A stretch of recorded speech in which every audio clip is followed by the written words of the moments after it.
our archives, as well as having this available for students who could not make today. Thank you again for joining us today. This is the Visual Communications Career Panel. My name is Min Carrico. I'm the co-chair of the Visual Arts, and my primary responsibility is the Visual Communications Program. Today we have 4 guests with us. We have Gia, Tracy, Cody, and Stacy, 3 of which are graduates from Edmonds College and have gone on to work in the industry. And the 4th person is a freelance independent graphic designer, illustrator, who I've met and followed through Instagram, and invited them to join us today because they live in the area and they are a solo practitioner. The other 3 actually work full time, but they also do freelance work on the side. And today's objective really is to give all the students here or joining us today in the conversation an example of like what graphics designers do and how to get a job or some of the work that they've produced. So just a bit of house cleaning business before we get started. I request everybody to be on mute. And then if you have a question for us, feel free to drop that in the chat box and I will feed the questions to them. And I will, and we're going to start off with a little show and tell, and to kind of give everybody an idea of what work that they produce, and give you a little history of what they do, and a little, demonstration. So let me put this on the screen share. I can do this efficiently here. I'm not, for those of you who sit in my class, I'm not sitting in my normal station right now, so I don't have all my monitors that I would normally have. Let me see if I can expand that. I gotta collapse some windows. It's the downside of doing Zoom and presentations all in one window. You can't get to everything. There we go. I think I can do this. All right. Somebody see my screen? Give me a thumbs up if somebody sees the screen. Okay. There you go, Gia. You go ahead and take it away. Okay, so my name is Gia. I graduated Edmonds in 2013. I did the Running Start program in high school, so I was there my junior and senior year, full time pretty much. And then I got my AA degree while I was still in high school, and then I transferred to Cornish College of the Arts. And yeah, currently I work at Zumiez as a brand marketing designer, and then I do a little bit of freelance on the side. Yeah, if you want to follow up the work I said. Can I run this? There. Is the screen share working? I just see your desktop right now. Oh, you just see my desktop. Where is that? Mm-hmm. Fail harder. Oh, yes. My motto.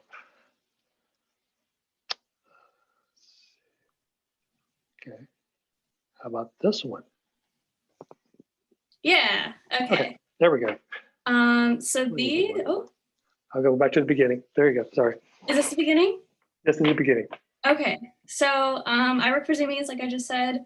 This is a employee recognition event that we just did, and this is probably like the best example of sort of work during the pandemic. This is like a lot of the stuff I put on here. I wanted to show what we did. So this event is, its main thing is that it's in person. It's like, that's the big thing. We fly, I think about 2,000 employees out to Colorado, and we have this big party, and we recognize the salespeople who got the highest sales total for that year. They get a bunch of prizes. They get to meet, brands, brand owners, and sometimes celebrities, and it's like a big party, and it's really awesome. So this year we were sort of like tackling the idea of like, what would that look like digital? Because we still wanted to recognize these employees for all their hard work, because it was just, especially harder this time, but we wanted to see how that would go. So this is sort of the branding for it. it's usually called 100K, but we called it not 100K because it's not the event that we did. So the theme was like sort of a mix of camp, but the main thing was knots. So I had my last probably 6 months or so was just inundated with knots, and I'm almost done, and I'm so sick of knots at this point. But yeah, like the work I do for Zoomies is like very, very irreverent. Like it's very like, which is sort of my style, just kind of like has a lot of humor in it. So it's just like everything sort of has like an air of like kind of a joke, I guess. Yeah, this is like a little bit of the things I did, but yeah, this is just like the branding for it. But yeah, it was really fun. We just did it, and it was sort of, we had like a Twitch stream. We had the employees, like the top 10 employees did this whole like almost like show. So it was very different. We sort of showcased the top 10 employees. They were sort of like the star of the show. I don't know if that makes any sense to anyone, but you can go on to the next slide. And then these are sort of, these I did a long time ago. Well, it feels, the concept of time is really relative these days, but these were some of my favorite visuals that I did at the beginning of the pandemic. We did a lot of digital executions. So we did probably like maybe 3 a week or so. So we would partner up with brands. And I would get really bored really easily. So I tried to make them look all really different. So there were like different ones for different things. So some of them were just a playlist. Some of them were sort of like interacting with brands on like, sometimes they would just watch stuff. Sometimes they would do like yoga or like, so it kind of was for different things. But yeah, that for those ones, I always started with an Instagram story, and then that would kind of lend itself to other digital like things like banners and Instagram posts and stuff like that. So I think what I learned out of that was to start with the story because of the size, and then you can kind of expand it from there. But yeah, you can roll on to the next one. These are just some promo items I've done for Zoomies. A lot of illustration work. I really like illustration. That's just sort of my style. The gift card we just finished, that was super fun. It's sort of like a island of misfit toys that got put into like a toy claw machine. The top right is an air freshener, which is always sort of like some sort of food or sort of lends itself to some sort of scent. And then the bottom right is just some stickers. There's a skate wax sticker and then a seasonal sticker that we do, yeah, pretty much like 3 or 4 times a year.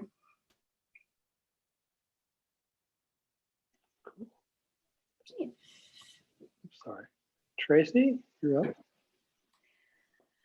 All right, my name is Tracy Long. I'm one of the graduates with the ATA degree. I graduated about 6 years ago. I'm almost to my 5th anniversary at Sound Publishing, which owns, they do newspapers. They own maybe 50, 60 different publications, mostly in the Pacific Northwest, up to Canada, down to San Francisco. They do the Everett Herald.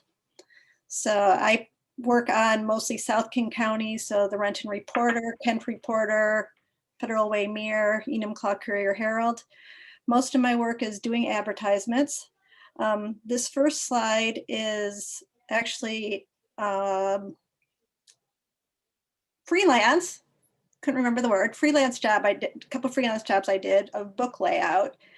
I do more of a, I don't know how to describe it, a technical graphic design. I don't do a lot of original art. I do more InDesign and layout and things like that. So these are 2 books I did. On the right, you can see how it's exciting to go to Amazon and see something you made that somebody can buy. So I sort of threw that in. So, and then the next screen is just sort of a collection of some of the stuff I've done with Sound Publishing. Most of it's just the day-to-day publications. You can see the Federal Way Mirror up there. I do everything from creating the dummy, deciding, where editorial is going to put their stuff and where we're going to put ads, calculate the percentage of ad sales and how big each paper is going to be. I then work on the ads, and then once a week I put the ads in the paper and I send the pages to press and make sure that everything is up to the press standards. But we also get to do other projects.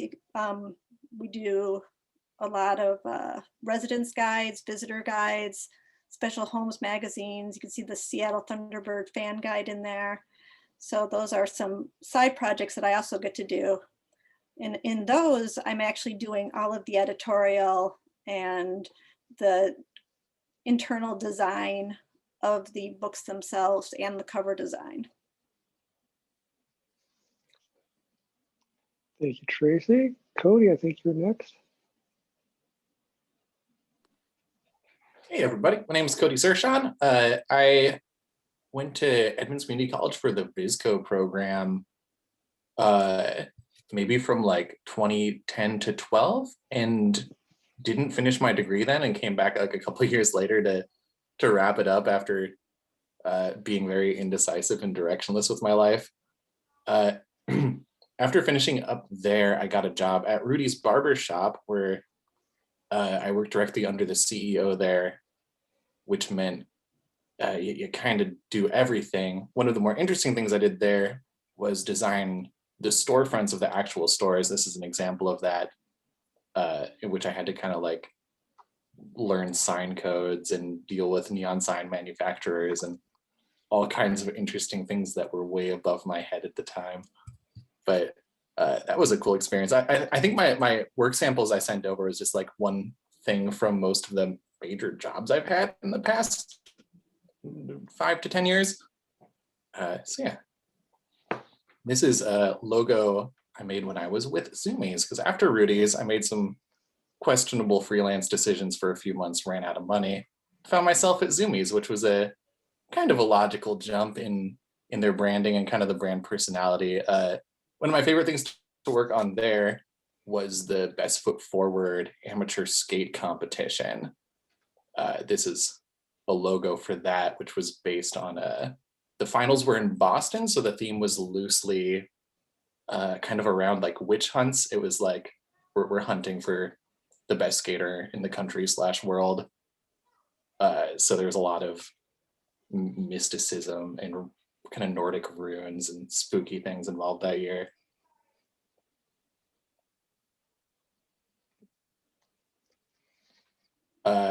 And now I work at the Pokemon Company International, and I specifically do packaging for the trading card game, which is kind of a departure, but a lot of fun.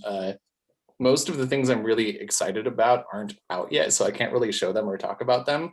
But this is a collection of pin boxes I did pretty early on that was pretty interesting, just because I had so many different effects on them. There's like foil on top of matte on top of gloss. It was just such a such a complicated box and printing process, but that was a pretty cool one to work on. I wish I could show you the thing in person, but the dang things sell out so quickly I couldn't actually buy one. So yeah, here's a little Pokemon sample. And this is just a sticker I made for Vinyl Me Please, which is a record subscription service recently, because compared to like Zoomies or Rudy's, Pokemon My Work is a lot less crazy and creative, which gives me a little bit more creative energy to like take on some other projects or do some side things. So all the kind of like illustration type work I used to contribute to those places I don't get to do anymore. So yeah, so I find other avenues to put those kinds of things. Here's a little Yeti guy I made for those guys. Cool. Thank you, Cody. And then Stacy, you're last, not least. Awesome. Okay, spoiler, I didn't send any like work samples. So my bad. I just sent in illustration samples. So you just get to look at like pretty pictures as I kind of like just talk a little bit. So my name is Stacy Nguyen. I'm I'm a graphic designer and illustrator and communications consultant. I own my own company so I work with a lot of my buddies. And so we mostly do comms consulting and like brand development. So we do a lot of branding, a lot of visual identity work. And then kind of like a side piece, or not very side piece, but it's just like a part of the business is like a lot of commissioned illustration work. This is not it. This was just me drawing my dog for fun. But it just kind of like is a good example of like my illustration style. And then I think you go to the next one. I am self-taught, so I didn't actually go to school for art. I went to school for actually creative writing. So after finishing college at the University of Washington, I ended up landing in journalism and becoming a news editor for a number of years.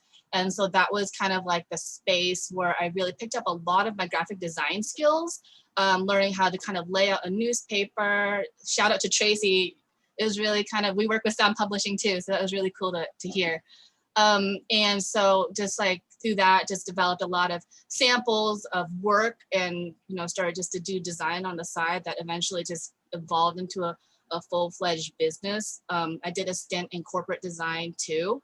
And so that was just to say that formal training is definitely important because it kind of gives you the skill set and the base, but ultimately at the end of the day, people kind of hire you based on your body of work, your samples and all that. So I draw a lot on my downtime. So these are not for clients. These are just like me doodling at the end of the day, just kind of to get some ideas out, to purge stuff, to kind of like just keep the creativity like going and super duper high. Cause I know that when we're doing a lot of production design work, it can kind of get bogged down and we're just kind of like squares.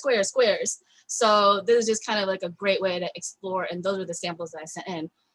I guess you could do the next one, man. This might be the last one.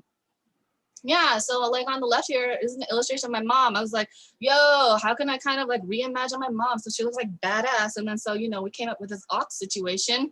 And then on the right, this is an illustration I did for actually a fundraising campaign back when the Black Lives Uprisings were like reaching like a fever pitch back in June. So we did a fundraiser that helps benefit a lot of like Black-led organizations in the Bay Area and also here. So yeah, and so that kind of speaks to like my clientele too. A lot of the clients I work with are actually like nonprofit, usually like BIPOC centered, grassroots nonprofit organizations. So I do a lot of like brand identity work and kind of comms consulting for them. And that's about me. Excellent. Thank you, Stacy. Thank you. Yeah. Thank you, everyone, for sharing some of your work. I think that's always a great thing to do for students to kind of give, talk about your style and talk about the different places you can go, commercial, or you can go to advertising, or you can go to publishing. But all of it kind of weaves its way around the industry. So I'll start off with the first question. And again, if anybody wants to drop in a question to the chat box, please do. The more that you ask, the better the conversation will flow very easily. But I'll start off with the first question, which would be, how has the pandemic changed your workflow? Because I know most of you have an office, but Stacy is pretty much a solo practice. But how has it ultimately changed your workflow and how you do your job?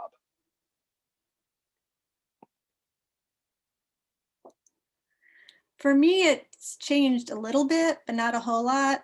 Everything was already computer-based. The only face-to-face we had was we've lost a lot of the collaboration. So like if you're stuck on something and you need help, you can't just turn to the person next to you. Now you have to chat and try to explain to them how something looks visually. And so we've lost some of that, but workflow itself is pretty much the same. I was actually in the office for the first 6 months or so. I was one of like only 5 people that worked in the office, and I've only been full-time home since September or October. And I don't know, I like it. But it would have been hard. Like we just brought in somebody new, and training's been very difficult because you really need to be starting a new job is harder. But once you're going virtual isn't that hard. For me, I'm kind of missing the human touch. So a way that my workflow has been kind of have to adjust is that I don't get to have meetings with clients like face to face anymore. I don't get to like go into an office. I don't get a whiteboard and be like drawing things and be like, it kind of looks like this, guys. I don't get to do anything. So I've had to learn how to adapt that in kind of like a Zoom/video environment. A lot of the times it requires like, you can't do as much stuff on the fly, like giving people examples, like just grabbing like found objects around the room. You just kind of have to plan more. So that kind of sucks for me. I'll go next. Yeah, so our workflow, like our approval system didn't really change much from what it used to be. Well, we just moved like platforms. We moved from basically sending screenshots as comps over iMessage to Slack. So now we have like different channels for different projects. We were strictly at home for a couple months there, and then now we've sort of moved to a hybrid system, a week in the office and then a week at home.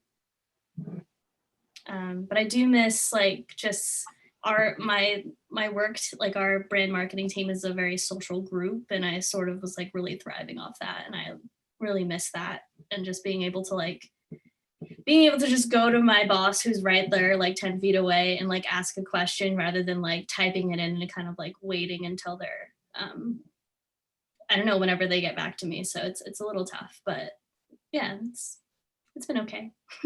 You can kind of do graphic design anywhere, so that's the plus of this job.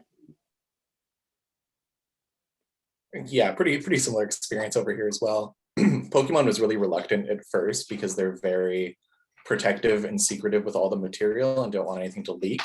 So they're very paranoid about bringing your work home, which is something like you were never allowed to work from home before that. But ultimately it's been fine. Everyone's been productive. And I started at Pokemon right as this was starting. So after abandoning poor Gia at Zoomies all by herself. We're hiring someone. It's almost been a solid Oh my year. God, really? It's been like Yeah. a whole year. Yep, officially. That's Yeah, I know awesome. Cody's last day was Valentine's Day last year, so it's almost been a That's solid right, year. yeah. Riding solo. Yeah. Yeah, that's been great. But yeah, mostly there's a lot of like, you have to deal with the awkwardness of Zoom calls, which I think is just really lacks something compared to in-person interactions. And we deal with a lot of like physical printer proofs that now have to get like mailed to you, and there's extra security measures with all of that instead of just going into the room where you proof things. But the business has been moving along and we're all figuring it out as we go, for sure. Yeah, and I think that's a vital thing. So, we're all pivoting and trying to figure it out, and things change from day to day, and processes change, and trying to navigate those changes are very challenging. I do have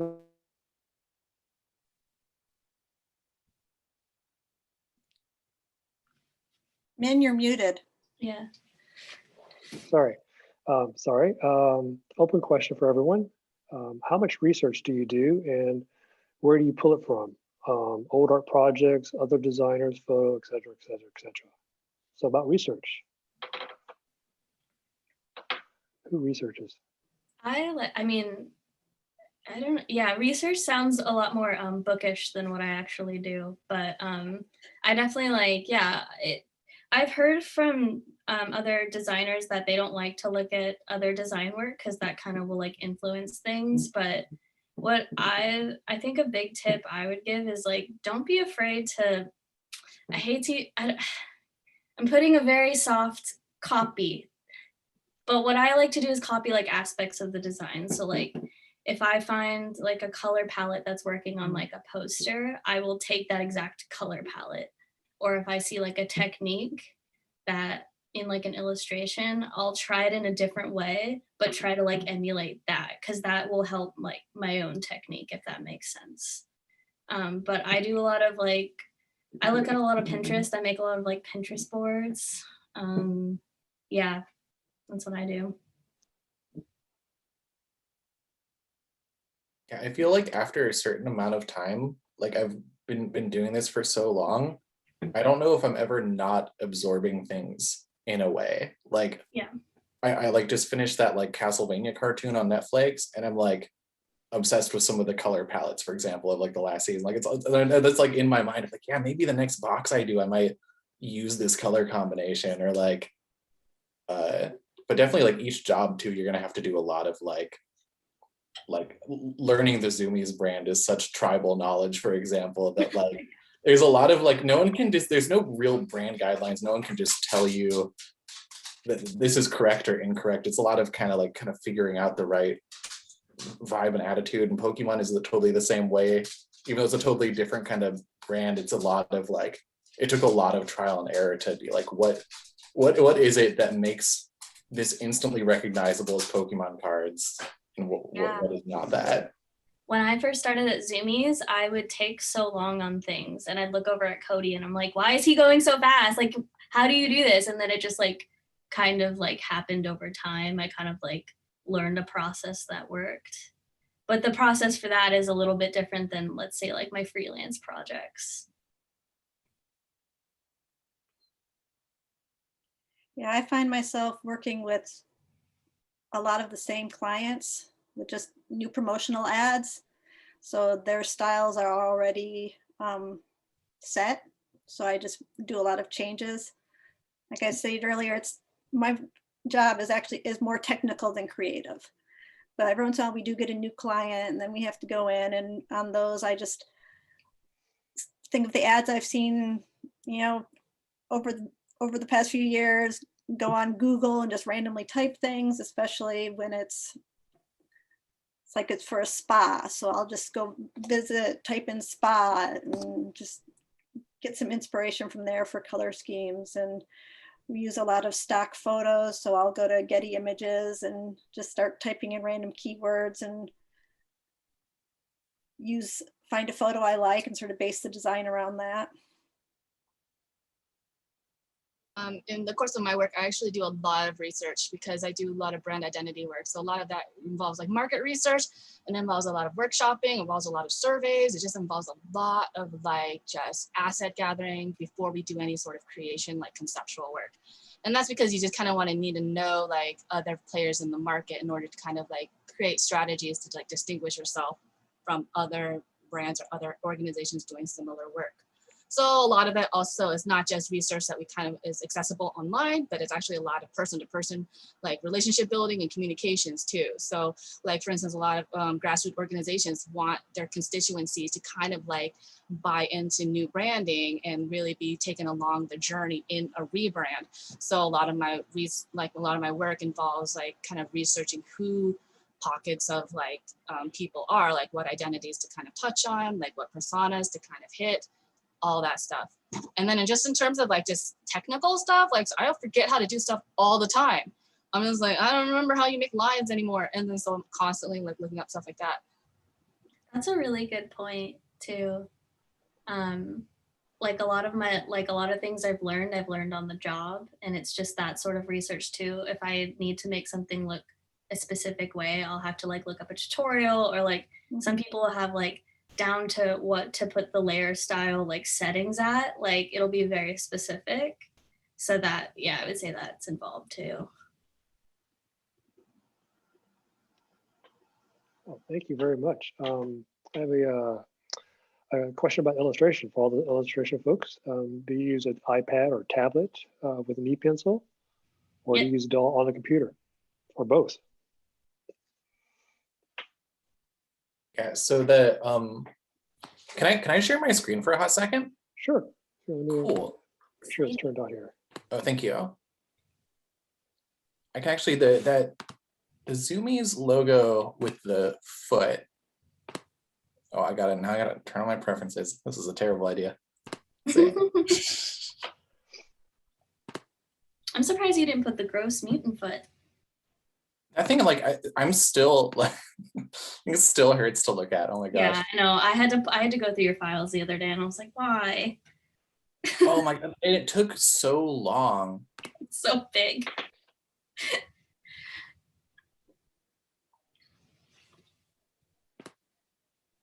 Well, Cody, while you're getting that up, let me throw another question out there for everybody.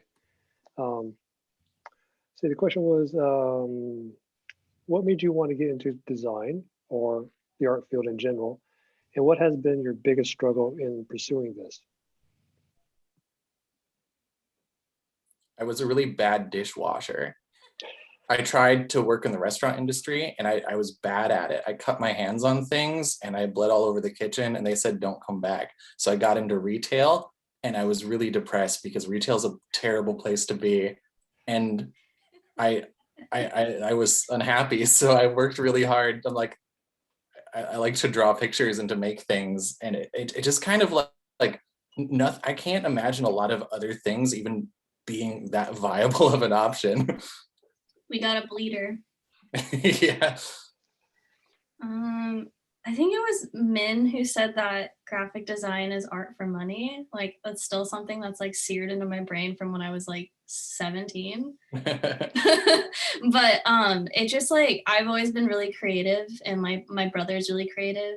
Like he's also like he draws a lot. He animates too. And it just seemed graphic design seemed to be like the practical way to pursue that. And it was hard because like starting out and like getting fresh out of college, you know, I was still working in restaurants and I was good at working in restaurants, but I didn't really want to work in restaurants. Like I was a very good busser, but I didn't want to be the best busser in the world. You know what I mean? So Mhm. I just like, I think the struggle was to sort of find the motivation to like really just do projects on my own and put together a portfolio and like take the time where I was working from like 6 a.m. to 2 and then take the rest of the time just working on my website and just putting myself out there. And it's hard to get experience, like to go for jobs that you need experience with and you're just trying to get experience, you know? And it can be really discouraging at times. So that was like kind of my struggle with it, but you just kind of gotta like steady up and like just keep just trying to push for like more, I guess. And then just sort of, I think this another thing I struggled with was sort of finding my style in design and illustration and stuff like that. I'm still doing that. I'm still trying to figure it out. I actually, when I graduated from high school, I think graphic design was still T-squares and a drafting table. It hadn't quite gone computer-based yet. So it wasn't really an option for me. And I actually got an engineering degree, did that for about 10 years, then moved, stayed home with my kids for a while, and then went to get back in to the workforce again. Really didn't like engineering. Was interested in graphic design, but wasn't too familiar with it until I moved out here. And my friend was in a graphic design program. And I went and she started showing me her homework and all the things that she was doing in her studies. And I went, yeah, that's it. That's what I want. So that's when I started going to Edmonds and learned through the classes what I liked, what I didn't like. Photoshop isn't really my thing except for basic photo touch-ups, but InDesign I love. I love doing book layouts. I love doing larger projects.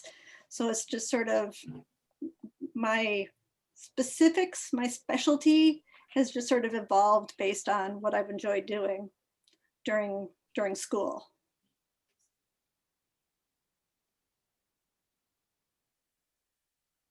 I'm sorry, can you repeat the question, man? I've forgotten it.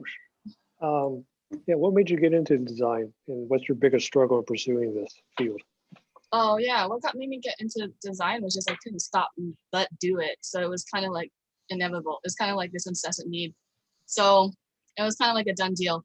The obstacle was like my parents, probably my upbringing, kind of like how being like an artist was kind of not encouraged. So just kind of going roundabout and getting a writing degree to kind of, find that middle ground. But then, like I said, it was like a done deal. I couldn't not do it. So I ended up just doing it. Yeah, and I'll speak to this as well because I think I was in high school. I really didn't succeed at math or English. I was like the nerdy kid, but I didn't really like really gravitate to those topics. But I really enjoyed art, and I decided to become a photographer because it was a medium that was traditionally in film at the time, and I could I had to go into a dark room, which is great because that way I could get away from the high school scene and just be alone in a dark room. But I realized when I had a camera in my hand, and I was taking pictures for the yearbook. I had power over people. I mean, I had absolute power over them because they want to look their best for an image. So I was able to control that and be able to like, hey, do this, or hey, jump off of this for this picture. It'll be great. And I just come up with images on the fly.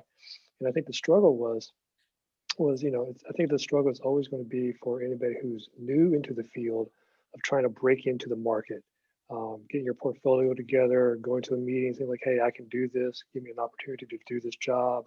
And I think that's a constant struggle for everybody in design, especially when you're transferring from one job to another job, or if you're doing freelance, you're constantly hustling for the next project.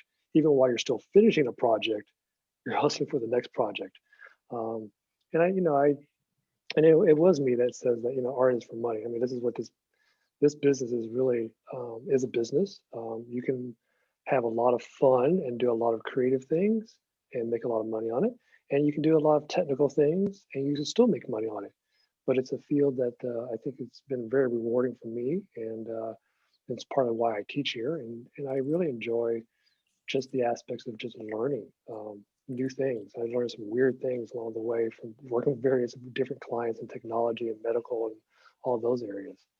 But yeah, I think it's, I think every job is a struggle, but I think if you really love what you do, like I do, and all these folks on the call, it doesn't feel like work anymore. It's just like, yeah, so there's my say on that. Let's see here. I think a couple of folks answered the question in the chat box, but I think I want to just go ahead and post the question in case nobody's else reading the chat box. There's a person who's studying engineering, thinking about going to graphic design. Do you think any careers that include engineering and graphic design aspect? That includes both? I think Tracy, you want to go ahead and speak to that. I think you had a reply in the chat box, but for those who are not reading the chat box. I do have an engineering degree from 30 years ago. I haven't found anything yet, but I've been looking.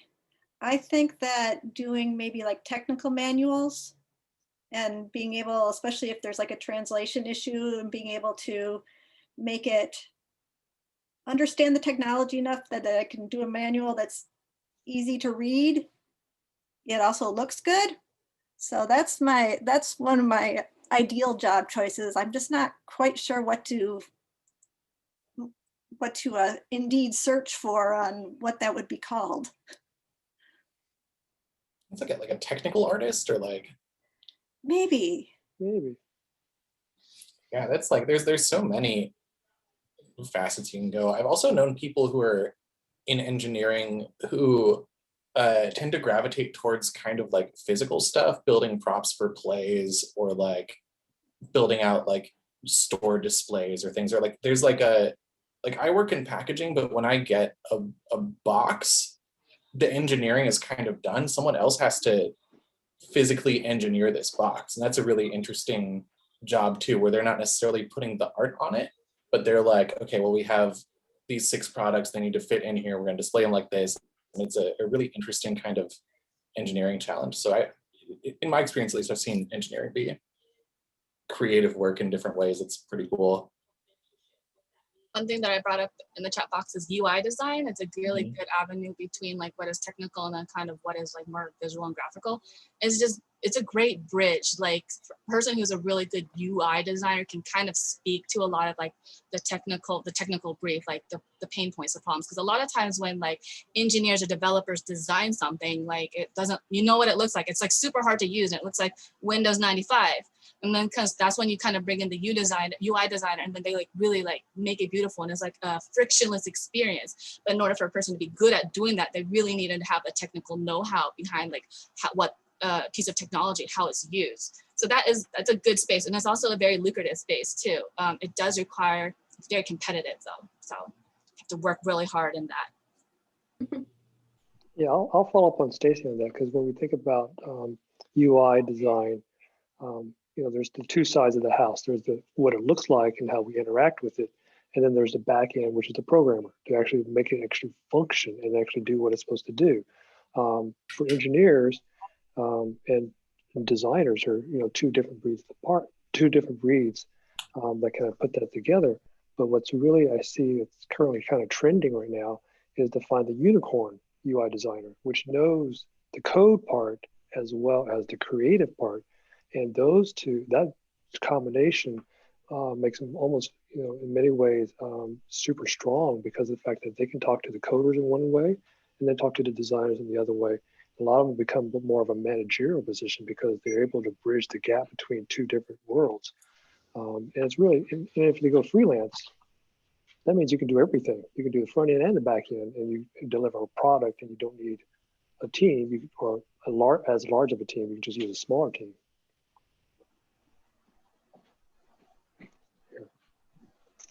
I'll come down here.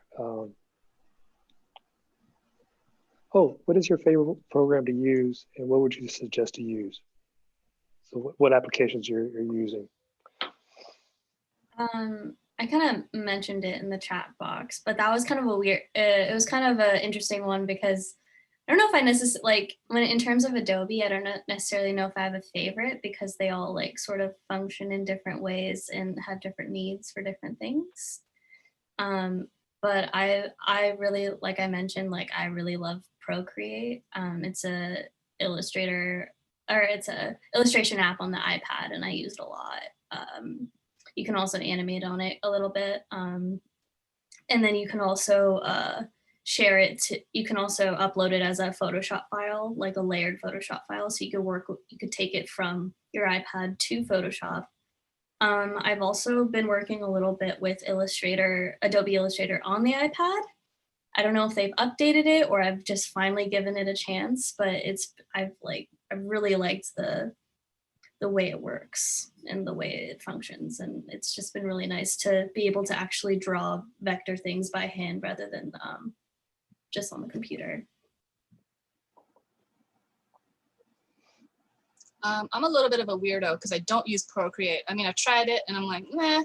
I mean, I like it, but I think it's just because I got to Fresco before. So I use Adobe Fresco, and I want to give a shout out to Fresco because nobody uses it. But it's really cool. It has a live painting functionality where you can do watercolors, oil paints, digitally. So yeah, play around with Fresco.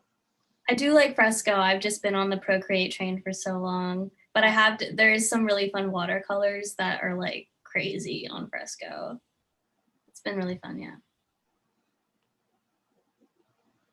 Yeah, I definitely second the Photoshop, Illustrator, InDesign combo has been essential everywhere that I've been so far.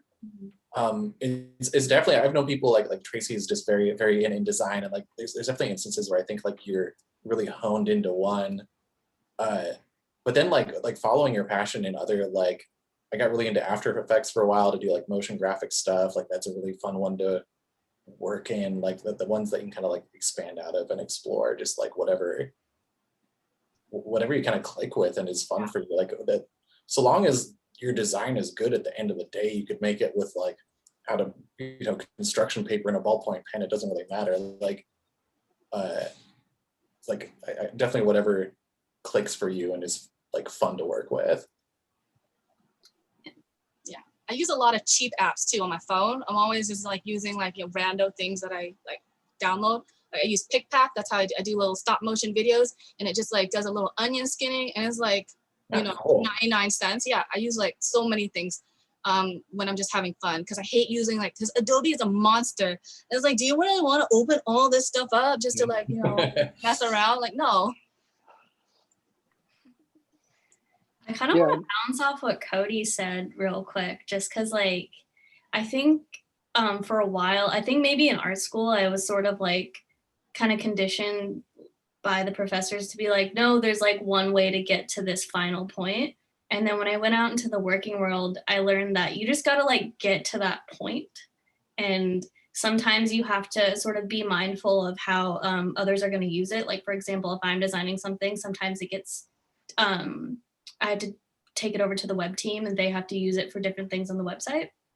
But I don't think there's like a right or wrong way to do anything. And if anyone ever tells you that, they're full of crap, because it's just like you just gotta like get to that point. It doesn't really matter. But yeah, like that's just what that made me think of, and I just wanted to put that out there. Oh, totally. And I think like knowing the software is a learned skill. Like I can teach anybody Photoshop, but like Yeah. having good taste and making good work, I feel like is even like is more hireable than the technical skill sometimes, at least in my experience. Yeah, and that just takes like time. Like it just like you kind of notice like when you start noticing like because I think at first you can kind of tell that your work is bad and it gets really frustrating. There's like a Ira Glass thing about that, but you just gotta keep like making work until like it's to your standards, and then you'll find that it's good enough to be like hireable. Yeah, the Ira Glass piece is perfect. He's Oh, like, yeah, it melts my heart a you need little to have good bit. taste. And at first you're going to be really frustrated because your skill level like doesn't match the good taste that you have. You're not making the things that you see out there that you like. And you just have to go through the pain of like making that gap shorter and shorter and shorter. Yeah, that's why, and speaking about all the applications, particularly the InDesign Illustrator Photoshop combo, that's oftentimes what you see in job descriptions is that combination, or another combination would be like After Effects and Premiere and Photoshop. So it's always going to have like 3 different combinations, but it's always good to have one in your pocket and then have the other 2 in support for whatever you do. I got a question here. Are there any recommendations for free affordable programs that one could practice on? I think Stacy talked about getting a bunch of tablet or phone applications. What do you recommend outside the Adobe suite that you can work on? Procreate is cheap. Mm. I think it's $20 or $10. It's Yeah, Procreate? mine for like 10, yeah. Procreate. Procreate is $10 once, Yeah. and then it's yours forever. Yeah. Yeah, I knew it was $9.99 or $19.99. Love it. Yeah, for illustration especially, you can get that was the best foot forward foot. A lot of stuff I did for Zoomies is maybe 90% done in Procreate, even some of the text, Yeah. And then still had to get finished in Photoshop to polish it, but you can get pretty far with that. Yeah, most of the work I put up as well is Procreate, and then just kind of whatever Photoshop effects sometimes. This is not me, but you can get really niche. Like I know kids, like young kids these days who are doing work in like Keynote, like, it's doing full on illustrations in Keynote. I'm like, why are you doing that? But they're selling it. So like you can do it in anything. See. Yeah. Oh my gosh, I had a boss once who would like make designs like in PowerPoint and be like, it's great, I did it in PowerPoint. And then I was stuck working with her PowerPoint files. So I mean, do all the PowerPoint designs in the world, but just be mindful if you have to move it on to somebody else. Right. But Well, I've seen some great work in what is that? Excel, Yeah. because if you make the grid small enough, it just becomes a grid, and you're just basically filling in squares all the time. But it's painstaking work. But you can use any application, and I think that's the thing about creatives, is that you just figure out how to use it. Just like, how do I use this tool? What can I make with it? Which is a really interesting aspect of figuring out how to figure out your style, is just to see how much you can do to break it. I got a question here was, how was it or is it selling yourself as a graphic designer and illustrator?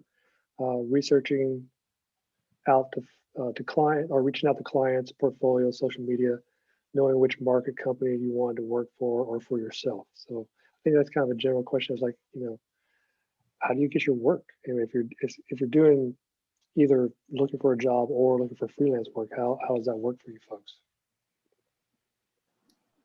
Actually, most of my freelance jobs have come through connections I made at Edmonds Community College. Those books that I had showed you earlier were a student in a poetry class who the poetry instructor worked with me on the Between the Lines, and she recommended me to him. So I've made a lot of connections through the school. Yeah, my freelance work has primarily from people I've worked with at other places where I've done a 9 to 5 gig. So I used to work at this magazine, and currently the girl that manages my work started her own thing about a year ago, and so I do work for her sometimes, and then I do work for a parent of this one of the girls that does gymnastics at this place that my coach used to be her coach. So it's just kind of like random connections like that. And then just like 9 to 5s in general, like I'm a little bit pickier these days, but like with Zoomies, like it definitely was like a very like for sure fit. You can just like tell, Mhm. I think. Yeah, definitely like just look at like check out their social, like just look at the work that you would be doing. That was very much like when I was applying for Pokemon, I just bought a bunch of Pokemon cards and was like, would I like making this stuff? Would this be fun and interesting? Zoomies is the same, just like walk into one of the stores and like look at like the signage and stuff that you know are like design pieces there. Like, would this be fun and cool to do? Yeah. Like Tommy Bahama's hitting you up on LinkedIn every month, being like, hey, Tommy thinking Bahama. about Tommy Bahama trying to scalp us every other week. Yeah. And then you just look, so maybe you look at Tommy Bahama and go like, oh man, I don't know if I have it in my heart to really project the Tommy Bahama energy. But someone does. Samborghini does. You know, I've looked at your work at Zoomies and gone, yeah, not my style. Not it's fun, but it's just not me. I wouldn't be comfortable. It's not what I do. I'm Yeah, Swiss ball. I'm boxes, I'm grids. I've been really heartbroken from being rejected from jobs and then just sort of like realizing later, like I would have not liked working there. So it's like fine and it kind of happens for a reason, but it's hard. I get it. So like it's okay if it's hard and it's okay if you feel bad, but it's totally not personal. Just remember that.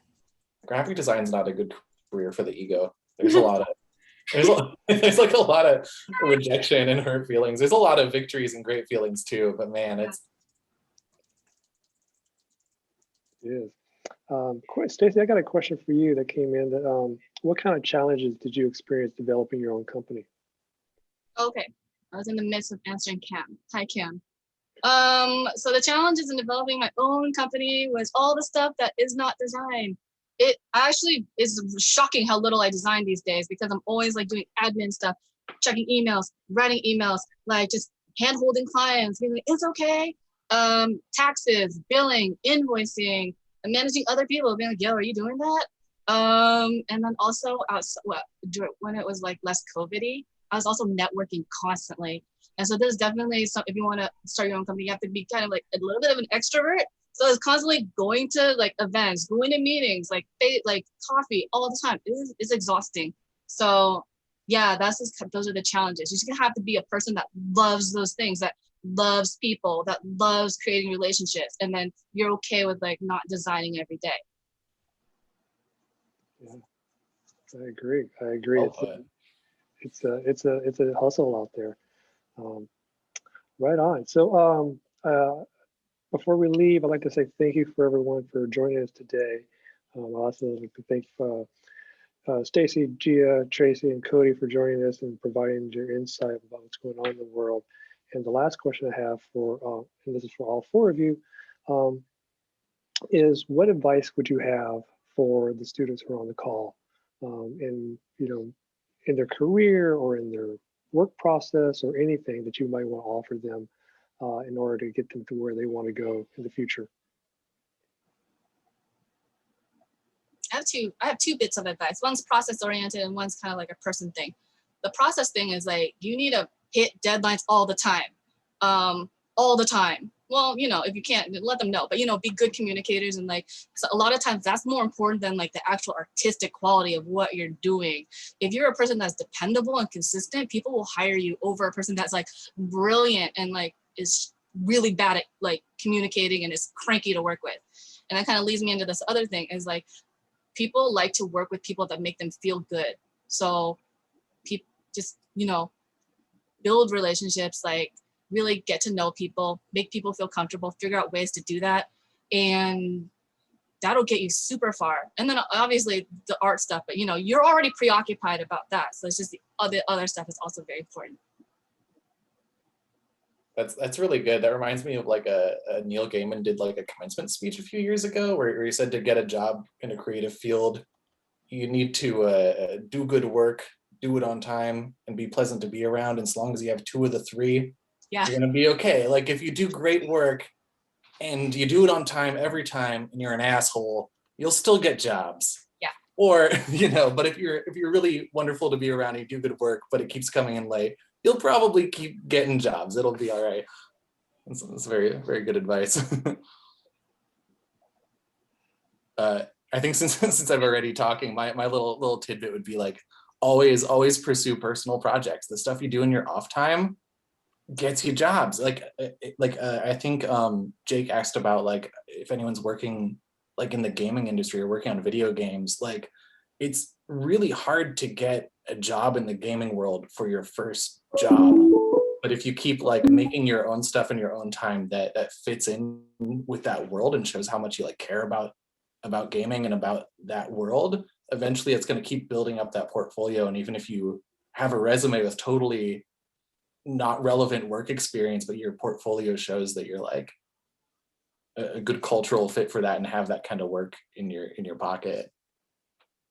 Also, just like when you do get a job and when you've been in it for a few years, like we have like doing that on the side personal work is like just kind of fulfills you a little bit too, and then it sort of like expands your knowledge. But like do what you like to do. Like I'm not a UI UX person as much as I want to be. I'm just not. Like it pays the big bucks and I would love it. I would love to be passionate about coding, but I'm just not. And that's okay. And you don't have to like force yourself to be into that stuff. And I just would like to reiterate, like times are really hard right now. So like if you're like out there like on the job hunt, like don't get discouraged. Just like keep making work, keep putting yourself out there, just keep trying to like improve. Give yourself a break, drink some water. Like you're still like a person, you're outside of this like design stuff. So just like really like take it easy when you need to. That's my advice. Don't let people tell you how to be a designer. You'll figure it out. That's what you design it, you'll figure it out. Yep, keep trying, it'll happen. Took me a little over a year after graduation to get a job. I had, I don't want to say given up, but I'd slow down on my job applications. I'd taken a full-time job working graveyard at Fred Meyer just to pay rent. And then I got called in for an interview for someplace I had applied to 6 months earlier. They'd kept my resume, had it on file, brought me in. I'll be there 5 years in July. I love it. It's about time, it's an entry level, so it's about time for me to move on into something more complicated, but it's one of the best jobs I've had, best supervisor, best coworkers. So it'll happen. You just sort of have to go with it. And then once you find something, now I'm being picky. I keep my eye open for something, but I'm not going to just apply to anything that's out there because I'm happy where I'm at and I know more what I want to do. Yeah. I had no idea I would be working for newspapers when I graduated, but here I am. Yeah, you kind of start to notice red flags in job postings too. They always have these like, they're really quirky things and they're like obvious red flags. Avoid the too quirky ones for sure. Yeah. This is quite quirky, but it's okay. It's okay. It's an okay place, I promise. Biggest red flags is a really good question. You definitely see like what you're avoiding is the kinds of jobs that I had like at Rudy's where you're there like 20 hours out of the day, every day. It's like, don't let people do that to you. And also, don't let people trick you into being like, yeah, but this is like a super chill place to work. Like, I'll take you out for drinks and then we'll just go back to work. And that's no, paychecks are compensation. We have an arrangement. I do work, you pay me. I leave. Like, this is our relationship. Everywhere, like lots of places are chill, fun places to work, but it's also chill and fun to like hang out with your actual friends and family, like outside of work. So Oh, there's a question in the chat that says define quirky, which is hilarious. I'll define it. There's always like one that's like, we want someone who can do it all. And it's like, no, I'm not That's like also a wizard and copywriter. guru. Also like, I mean, sometimes I gotta be, but yeah, like I think there's like little ones like that. Can you think of any other ones, Cody? I've seen companies where the same job will be posted every 4 to 6 months. Yeah. So obviously people are That's a good not one. staying there. Yeah, something that's, I don't know, I think really, really like overly vague ones are a little strange. And that's something actually I try to cover in the portfolio class, is like reading job descriptions and looking for the red flags. And I think that's something that we'll touch on for those students who are going into the VSCO 250 class. But I think, but I want to say thank you for everybody again for joining us today. And I appreciate everybody being here and sharing your advice. And I will say that in conclusion, persistence pays, and just keep going. You just have to keep going, because somebody will say yes eventually. And then while you're being persistent, practice your skills by just making work for yourself. Personal work means that you have nobody to answer to but except yourself, and you make yourself happy, and put that personal work and put that storytelling into your portfolio, and people will see that and recognize that over time. But yeah, thank you very much, everybody, for joining us. Everybody have a good weekend, and we'll see you folks in the future. And get ready for the snow if it comes. Go have some fun. Thanks, folks. Thanks, everybody. Thank you. Thanks.